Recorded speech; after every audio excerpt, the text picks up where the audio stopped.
এই ভিডিওতে আমার উদ্ভাবিত A to Z water level controller বক্সে যে ধরনের যন্ত্রাংশ বা কম্পোনেন্ট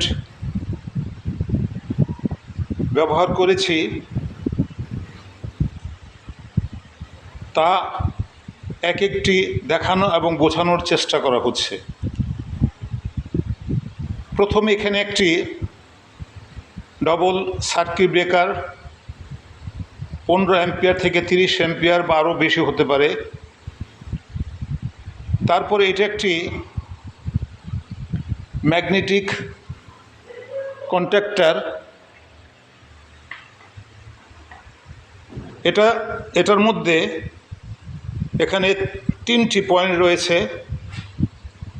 যদি 440 লাইন হয় এই 3টি ব্যবহার করা যাবে, এবং যদি 100-220 লাইন হয় তবে যে কোনো 2টি ব্যবহার করলে চলবে।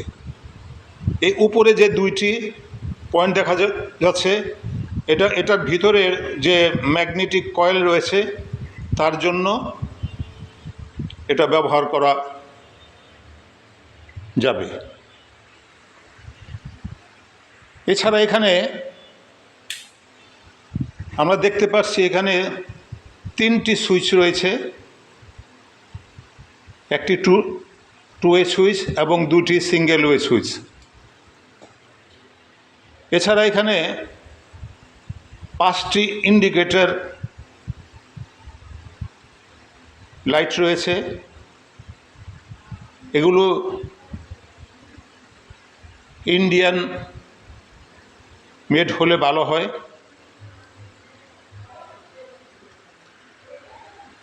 এছাড়া এখানে প্রায় 6-7 ইঞ্চি এই ধরনের চ্যানেল ব্যবহার করা হয়েছে,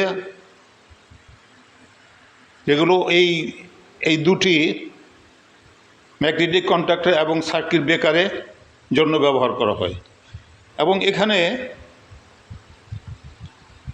10.30 অ্যাম্পিয়ারের একটি কানেক্টর রয়েছে। এছাড়া এখানে ক্যাবেল টাই ব্যবহার করা হয়েছে।